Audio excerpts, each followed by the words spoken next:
Good morning. आप लोगों का स्वागत है गणित की कक्षा में, कक्षा 8 की। कल हम लोगों ने देखा था एक पद का एक पदीय व्यंजक में एक पदीय व्यंजक से भाग। आगे चले जाओ, ठीक है। एक पदीय व्यंजक में एक पदीय व्यंजक से भाग। आज हम लोग देखेंगे बहुपदीय व्यंजक में एक पदीय व्यंजक से भाग। कल आपको चर, अचर, व्यंजक, एक पदीय, द्विपदीय और बहुपदीय व्यंजकों के बारे में बताया गया था। और बहुपदीय व्यंजक में भी आपको दो प्रकार का बताया गया था व्यंजक। कौन कौन से थे, याद है किसी को?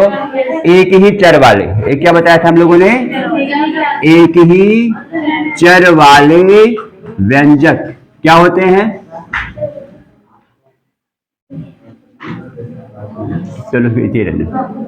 एक ही चर वाले व्यंजक क्या हो जाएंगे? जिसमें एक ही चर हो। और क्या बताया था? एक से ज्यादा चर भी हो सकते हैं। मान लो 3x² y² है, यहाँ पे 4x³ लिख दो। चलो यहाँ पे कह दीजिए आपके पास 6x y³ कह दीजिए। यहाँ पे कह दो 7y⁴ कह दो। यहाँ पे जब क्या हो सकता है? दो ही है। एक चर में भी हो सकता है बहुपदीय व्यंजक, एक से ज्यादा चर में भी हो सकता है। एक ही वेरिएबल है, एक से ज्यादा वेरिएबल है। इसमें 3 टर्म है। इसमें कितने टर्म है, कितने पद हैं? 4 पद हैं। इसकी डिग्री क्या है? डिग्री इसकी 3 है। डिग्री मतलब घातांक बताया था। हर एक पद की आप चर की घात देखोगे। इसमें चर की घात 2 है, इसमें 3 है, इसमें 1 है। अब मान लो इसको किससे भाग देना है? इसको मान लीजिए 3x से भाग देना है। तो यहां पे कैसे लिखोगे? देखो भाई माइनस। अब इसमें क्या करोगे? पहली चीज आप नोट कर लीजिए। वैसे इसमें तो हम इसमें आप हर एक पद को, इस व्यंजक को लिखोगे अवरोही क्रम में। इसको लिखोगे आप अब किसके अवरोही क्रम में? जितनी घात है वेरिएबल की, उसमें उसको लिखोगे अवरोही क्रम में। x ये क्या हो जाएगा? 11x³ - 3x² + 6x। हमने अलजेब्रिक एक्सप्रेशन को लिखा है वेरिएबल की डिक्रीजिंग पावर्स ऑफ x में। बीजगणितीय व्यंजक को लिखा है चर की घटते हुए घातांक के क्रम में। ठीक है। यहाँ पे घात 3 है, यहाँ पे घात 2 है, यहाँ पे घात x है। इसको भाग देंगे हम किससे? 3x से। यहाँ पे हम क्या कर रहे हैं भाई? बहुपदीय व्यंजक को एक पदीय व्यंजक से भाग दे रहे हैं। अब इसमें क्या होगा? 11x³ - 3x² + 6x होल बटा 3x। जब एक पदीय व्यंजक से भाग देंगे बेटा, तो इसको आप सेपरेट कर सकते हो, ऐसे अलग कर सकते हो। भाई 3x से हम तीनों को भाग दे रहे हैं ना? 3x से हम तीनों को भाग दे रहे हैं, तो कितना हो जाएगा? अब देखो यहाँ पे 11/3, ये तो कटेगा नहीं। मैंने क्या कहा? साइन को साइन से, अचर को अचर से कैंसिल करना है, और फिर चर को चर से। 11/3 आ गया। x³ क्या हो जाएगा? x², क्योंकि यहाँ पे घात 3 है, यहाँ घात 1 है। प्रीवियस वीडियो में आप जाके देख सकते हो। यहाँ पे 3 से 3 कट जाएगा, बचेगा 1, x बचेगा। यहाँ बचेगा 3 × 2 = 6, ये बचेगा x से x कट जाएगा +2। यानी ये आपके पास आ जाएगा कि उत्तर क्या? 11/3x² - x + 2। ये हो जाएगा आपके पास उत्तर। इसमें हमने क्या किया? बहुपदीय व्यंजक को एक पदीय व्यंजक से भाग दिया है। और ध्यान रखने वाली बात है, यहाँ पे आपके पास एक ही चर है, एक ही वेरिएबल है। क्या हुआ? ठीक है। अब यहाँ पे देखिए अगले वाले में क्या है? देखो इसको चलो हम भाग किससे दे रहे हैं?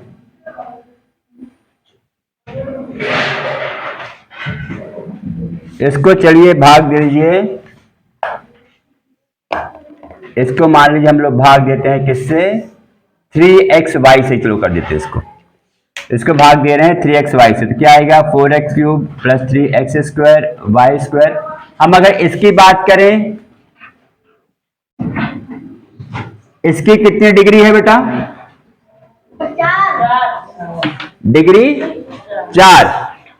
4x क्यूब में कितनी घात है? 3। 3x स्क्वायर वाई स्क्वायर में कितनी डिग्री है, कितनी घात है? 4। अगर दो चर है अलग अलग, दोनों के घातांक को जोड़ दो, दोनों के घातांक को जोड़ दो तो 2 + 2 4। इसमें क्या हो जाएगा? 6x वाई क्यूब में सिफान बैठी है, x की घात यहाँ 1 है, इसकी 3 है, 1 + 3 4 हो जाएगा। इसकी भी 4। 4 से अधिक तो इसमें डिग्री है नहीं, 4 से अधिक पावर तो है नहीं, तो इसकी डिग्री हो जाएगी 4। ठीक। अब जैसे ये एक पदी है तो जैसे हमने बताया था, इसको आप सबको सेपरेटली भाग कर सकते हो, सबको अलग अलग भाग कर सकते हो। तो देखा जाए ये आपके पास कन्वर्ट हो जाएगा एक पदीय व्यंजक का एक पदीय व्यंजक से भाग। ऐसे ही तो हम लोगों ने किया था कल, है ना। अगर देखा जाए तो यहाँ पे 4 अलग अलग प्रश्न बन गए हैं बेटा, जिसमें कहता है एक पदीय व्यंजक को एक पदीय व्यंजक से भाग। ये आप कल हम लोग कर चुके थे, ये हम लोग पहले कर चुके हैं। ये क्या है? 4/3 x स्क्वायर अपॉन वाई आ जाएगा। देखो यहाँ पे, क्योंकि यहाँ पे y का टर्म नहीं है, ऊपर x क्यूब के साथ y का टर्म नहीं है। कॉपी में लिखते रहिए कृपया करके। और मैथ्स में सबसे इंपॉर्टेंट है लिखना, सबसे इंपॉर्टेंट है बेटा लिखना। फिर घर जाके देखिएगा क्या, यहाँ पे 3 से 3 कैंसिल हो जाएगा। फिर घर जाके देखिएगा क्या लिखाया गया है, फिर कोई दिक्कत होती है कल आगे पूछ लीजिएगा। इतना आसान बता दिया बेटा, अब इसके बाद तो होना ही चाहिए। 7/3 यहाँ पे वाई क्यूब हो जाएगा, ये x हो जाएगा। देखो क्योंकि ऊपर यहाँ x का टर्म नहीं है तो x नीचे रहेगा ही रहेगा। यहाँ पे x ये कैंसिल हो जाएगा, y की पावर 3 है, y है तो ये वाई स्क्वायर हो जाएगा। ठीक है, तो ये क्या हो गया है? बहुपदीय व्यंजक का एक पदीय व्यंजक से भाग। कोई दिक्कत किसी को? ठीक ठाक है। एक पदीय व्यंजक से भाग दोगे तो यहाँ पे जितने पद होंगे आपके, उतने ही आपके पास टर्म्स बन जाएंगे। क्योंकि ये क्या बन जाएगा आपके पास? ये क्या बन रहा है? ये आपके पास 4 प्रकार के भाग हो जाएंगे एक पदीय व्यंजक का एक पदीय व्यंजक से भाग। ठीक है, अब इसके बाद आते हैं अगले में, जहां कहता है बहुपदीय व्यंजक का बहुपदीय व्यंजक से भाग। यहां पे क्या लिखेंगे? बहुपदीय व्यंजक से भाग। ठीक, इसको मिटाया जाए। अब चलो देखो, अब इसको चेंज कर दे। अब हम क्या करेंगे? बहुपदीय व्यंजक। ओम नमः शिवाय। बहुपदीय। अब देखो बहुपद क्या होते हैं? हाँ, जिसमें 2 से जनरली अधिक पद होते हैं भाई, 3 हो 4 हो, क्योंकि 2 पद तक तो नाम है भाई हमारे पास बाइनोमियल टर्म है ना। एक पद होता है तो मोनोमियल टर्म है। अब देखो बहुत ध्यान से यहाँ पे, अब हम लोग वापस कक्षा 7 में चलेंगे। कक्षा 7 की एक सर्वसमीका, एक एक्सप्रेशन वाली, देखते हैं कितने लोगों को याद है।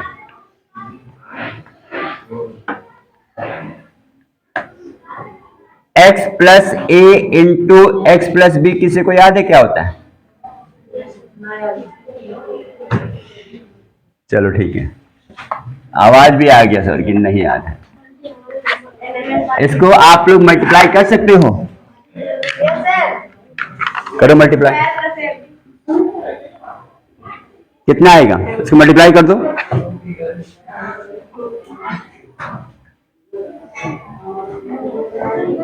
भाई आपको ये बताया गया है, मैंने भी बताया है, कक्षा 7 की वीडियो में बताया है।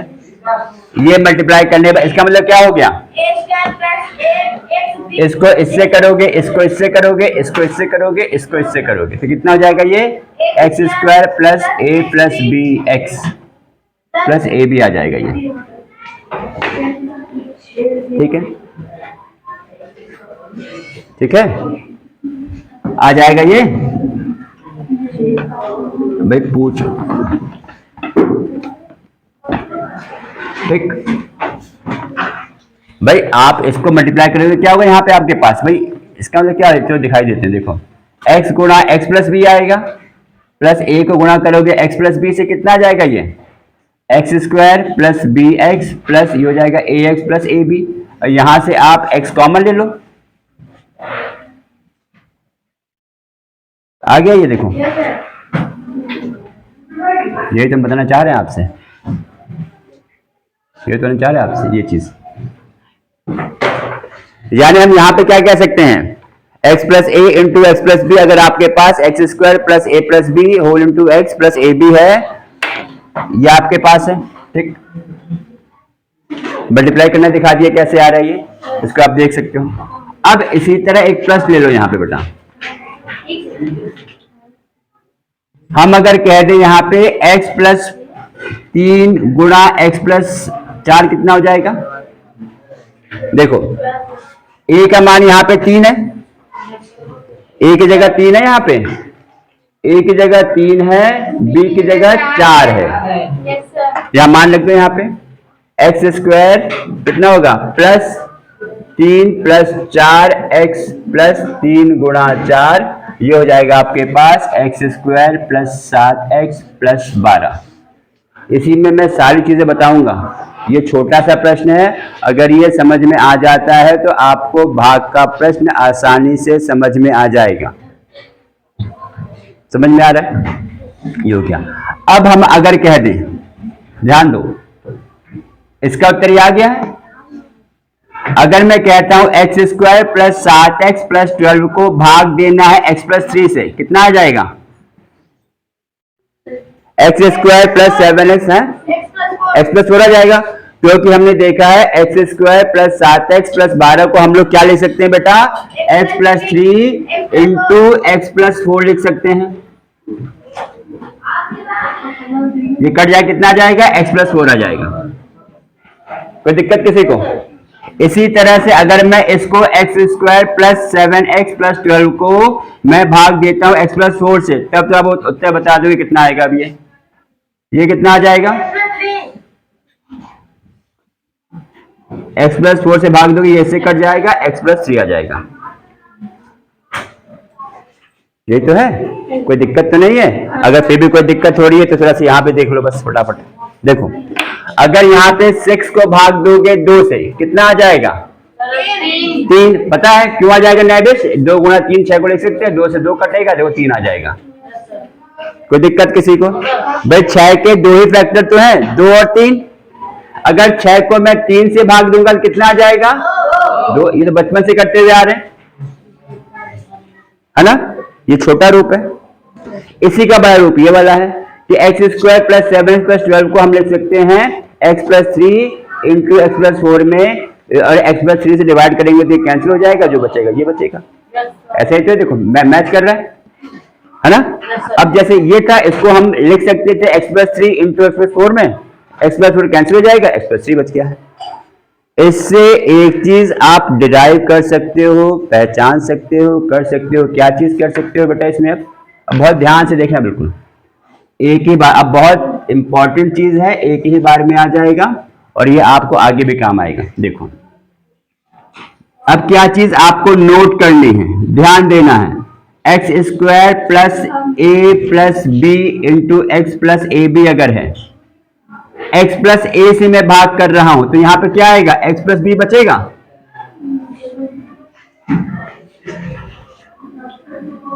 सही है, कोई दिक्कत किसी को? क्योंकि ऊपर जो लिखा है आपके पास न्यूमरेटर में X square plus A plus B into X plus A B, ये किसके बराबर था, X plus A into X plus B के बराबर है। एक्स प्लस ए कैंसिल हो जाएगा तो ये एक्स प्लस बी आ जाएगा। इसी की तरह है कि नहीं है, ये याद रखना है। दूसरा क्या कह सकते हैं, अगर इसको x प्लस बी से भाग दोगे तो कितना आएगा बेटा, अगर इसी एक्सप्रेशन को x प्लस बी से भाग दिया, भाई ये पहला आ गया है आपके पास, दूसरे में मैं कह रहा हूं अगर इसको x प्लस बी से भाग दिया, x प्लस बी क्या हो गया है, मोनोमियल टर्म। अब ये एक पदीय टर्म नहीं है, x प्लस बी क्या है, द्विपदीय टर्म, 2 पद इसमें हैं, ठीक है। तो ये क्या आ जाएगा, x प्लस ए, ये दोनों आपको याद रखना है। कोई दिक्कत किसी को? अब इसी पर आधारित देखो कोई बता पाएगा प्रश्न जरूर। अगर मैं कह दूं यहां पे x प्लस 6 एक्स प्लस 4 बटा x प्लस 4 है तो कितना आ जाएगा, x प्लस 6 आ जाएगा। ठीक है अनमोल। अगर मैं कहूं यहां पे x square plus 10x plus 24 upon x plus 4 कितना आ जाएगा?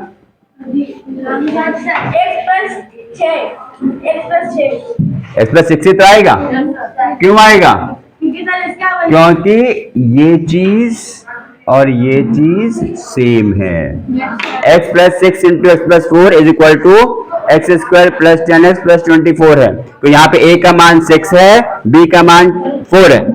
a का मान 6 है, b का मान 4 है। यहाँ पे 6 प्लस 4 करेंगे 10x आ जाएगा, 6 इंटू 4 करेंगे 24 आ जाएगा। ये हमने क्या किया है? भाग किया है, ठीक है। और यहाँ पे क्या हो जाएगा? x प्लस ए और x प्लस बी क्या है? ये गुणनखंड भी कह सकते हैं इसको हम। किसके किसके ये हैं? गुणनखंड X square plus A plus B into X plus A B के हैं। जैसे यहां पर हम क्या कह सकते हैं? x plus 6 x plus 4 factor है या गुणनखंड है किसके? X square plus 10x plus 24 के। कोई नई चीज नहीं है, जो बचपन से कहते हुए आ रहे हो वही चीज है। जैसे यहाँ पे क्या है? 2 और 3 फैक्टर है 6 के, ऐसा है कि नहीं है? क्या है ये? अभाज्य गुणनखंड। ध्यान है, अभाज्य गुणनखंड जो आप निकालते हुए आए हो लसपा में और मसपा में भी पिछली क्लासेस में। ये बस वही आपके पास अब किस में आ गया है? ये आ गया है बीजगणित में, ये आ गया है अलजेब्रा में, बीजगणित में। इतना समझ में आ गया? ठीक ठाक, इतना समझ में आ गया? ठीक ठाक। चलो अब मिटा दें इसको। अब एक और चीज रहती है बस। अब इसको भाग हम कैसे देते हैं? सबसे आसान सवाल तुम्हारे बचपन का, देखो, है कि नहीं? अरे बिल्कुल आसान वाला है बेटा। देखो, अगर मैं 7 को 2 से भाग दे दोगे? आसान सवाल नहीं है ये? 2 तिया 6, 1, 2 क्या है? भाजक। 7 3 1। अब इससे वाला, अब थोड़ा सा मुश्किल सवाल। ये सही है? ये भाग दे दोगे? कितना आएगा? 0। अब बहुत ध्यान देखना। 2 क्या है? 6 3 ये शेष। अब देखो यहां से हम क्या कह सकते हैं?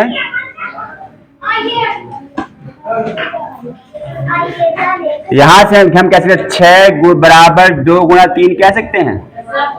6 हमने क्या कहा था? भाज्य, बराबर 2 क्या था? भाजक। 3 क्या है? भागफल। क्या चीज शून्य है? शेषफल। यहाँ पे क्या है बेटा? शेषफल शून्य है, यानी शेषफल शून्य होता है या शेषफल नहीं आता है तो ये चीज आपकी सेटिस्फाई करेगी। कब? जब 2 6 का फैक्टर है तब, जब 2 6 का गुणनखंड है तब। आगे बढ़ू, आगे बढ़ू, चलो। अगर मैं कहते, ये पहली बात आ गई। दूसरा केस लो। 7 बराबर 2 गुणा 3, ये हमने किया, ये +1 कर दें इसमें। अब सही है? यहाँ पे क्या गया है? भाज्य। 7 भाज्य है, 2 भाजक है। ये याद रखना है इसे, भागफल प्लस शेषफल। कब? जब शेषफल 0 नहीं है तब। और जब शेषफल 0 हो जाएगा तो ये तो अपने आप ही हट जाएगा। आगे बढ़ो हमने, चलो। इसके पहले हम लोगों ने क्या देखा था? x square plus 7x plus 12 को हमने भाग दिया था x प्लस 4 से।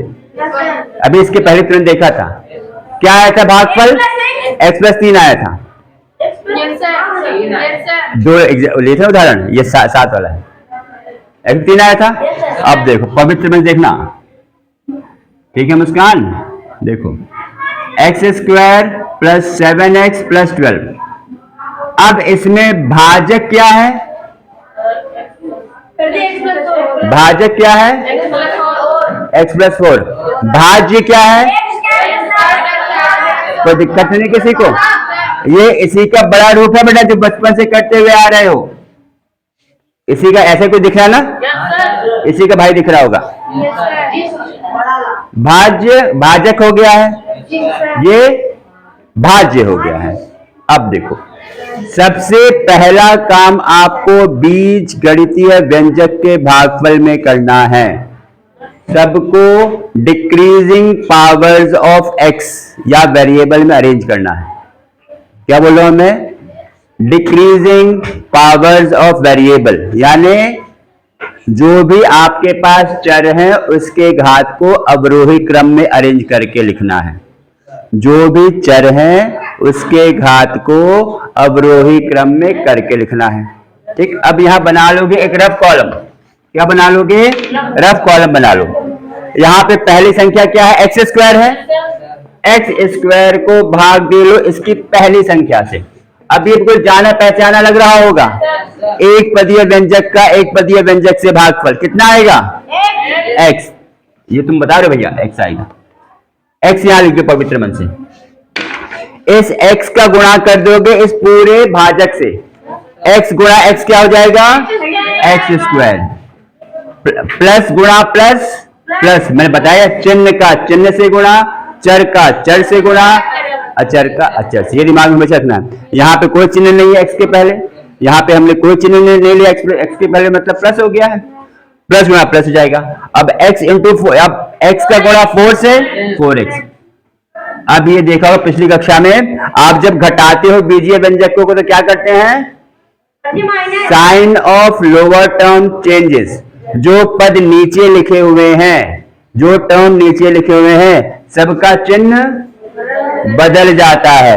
यहां पे प्लस है तो माइनस हो जाएगा, ये प्लस माइनस हो जाएगा। अब यहाँ पे कैंसिल हो जाएगा आराम से।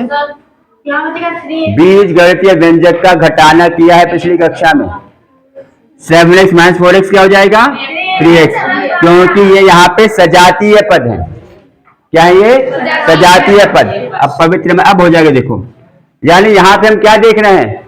जब भी आप डिवाइड कर रहे हो बीज गणितीय व्यंजक को, हर एक डिवीजन में कम से कम एक पद कैंसिल होना है। कम से कम एक पद कैंसिल होना है। ठीक, जैसे यहाँ पे अब यहाँ पहला पद 3x आ गया है। अब इस x से भाग दे दो। अभी तो हम लोग सीख रहे हैं ना बेटा, अभी आराम धीरे धीरे करेंगे।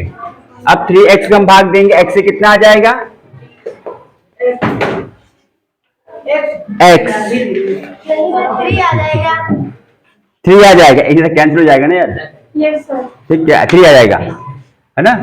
अब देखो, यही ABCD है बीज गणितीय व्यंजक में भागफल की, जो हमने पहले किया था। एक पदीय व्यंजक का एक पदीय व्यंजक से भागफल वीडियो दे दिया है, देख लीजिएगा। ठीक है, गुणा x से 3x, प्लस का प्लस आ जाएगा, प्लस गुणा प्लस प्लस, प्लस गुणा प्लस प्लस, 3 4 जा 12 12। अब क्या करेंगे? Sign of lower term change, sign of lower term changes, है ना। ये कट जाएगा, इसमें कोई दिक्कत तो नहीं है इसमें भाई। जैसे +5 है, -5 कितना आता है? ये 0 ही तो आता है, कटता ही तो है आखिर से। ये पूर्णांक पढ़ा है कक्षा 6 में, बस वही वाला है ये। फिर से देखा जाए, आज हम लोगों ने क्या क्या पढ़ा है, कौन बताएगा? एक पदीय व्यंजक से एक पद में भाग हमने प्रश्न देखे थे। बहुपदीय व्यंजक का एक पदीय व्यंजक से भाग। ठीक, बहुपदीय व्यंजक का बहुपदीय व्यंजक से भाग। बहुपदीय व्यंजक 2 प्रकार के थे, जिसमें एक में एक ही चर था, जिसमें एक से ज्यादा चर थे। फिर हमने देखा है बहुपदीय व्यंजक का बहुपदीय व्यंजक से भाग में हमने अभी क्या लिया है कि हमने अभी भाग देखा है किससे? द्विपदीय व्यंजक से। अभी 2 पद वाले व्यंजक देखें। इसमें प्रश्न और बन सकते हैं आगे जाके। कक्षा 10th में एक टॉपिक होता है, उसमें ये भाग करना, व्यंजकों का भाग, एक आपके पास पार्ट ऑफ द क्वेश्चन है, और टॉपिक का नाम फैक्टर थ्योरम है। ठीक है, ये भाग आना बहुत आवश्यक है, ये बहुत प्रश्न में सहायता करेगा। ठीक है, इस पे प्रश्न भी आ जाएंगे। ये देखो, जो हमने बचपन में भाग पढ़ाया था उसी से कहीं ना कहीं संबंध करके मैंने दिखा दिया है। अब इसमें भी देखो, चेक कर सकते हो, इसमें एक चीज और देख सकते हो। क्या देख सकते हो? यहाँ पे भाजक क्या है? x + 4, और भागफल क्या है? भागफल है x + 3। अब अगर मैं भाजक को और भागफल को गुणा कर दूं, भाजक को भागफल से गुणा कर दें, तो कुछ याद आ रहा है कि नहीं आ रहा है? कि ये किस टाइप का बन गया है, x plus A into X plus B type का, यही तो बना है। तो इसको गुणा करेंगे तो वही आ जाएगा, देखो x प्लस 3 प्लस 4 गुणा x plus 3 x square plus 3x plus 4x 4 तिया 12 x square plus 7x plus 12। अब आप चेक कर सकते हो बेचारा ये तो वही भाज्य आ गया है, भाजक को भागफल से गुणा किया तो भाज्य आ जाएगा, कब, जब ये पूरी तरह भाग दे रहा होगा या कह दो शेषफल 0 होगा तब, है ना। और भी प्रश्न लगाइए और भी कॉन्सेप्ट क्लियर हो जाएंगे। मतलब कहने को बहुत कुछ है। और हमने क्या सीखा यहाँ पे, भाग सीखा है। भाग हमने क्या बताया था कि गुणनखंड ही तो कटता है यहाँ पे। जैसे हम कहते हैं यहाँ पे 3xy है, y से भाग देंगे, क्या ये कितना आ जाएगा 3x। भाई यह है तो ये आपके पास गुणनखंड ही, कहने को करने को बहुत सारे तरीके हैं बेटा, है ना। जैसे हमने यहाँ पे 6/2 किया था। चलिए और प्रश्न प्रैक्टिस लगाइएगा और क्वेश्चन करिएगा इसके 7th ए के, कि ये अभ्यास 5A है। हाँ ठीक है, अभ्यास 5B के भी प्रश्न आप यहाँ पे कर सकते हो, 5B के भी प्रश्न हो जाएंगे। फिर हम लोग मिलेंगे अगले वीडियो में अगले टॉपिक के साथ। रिवाइज करिएगा। धन्यवाद।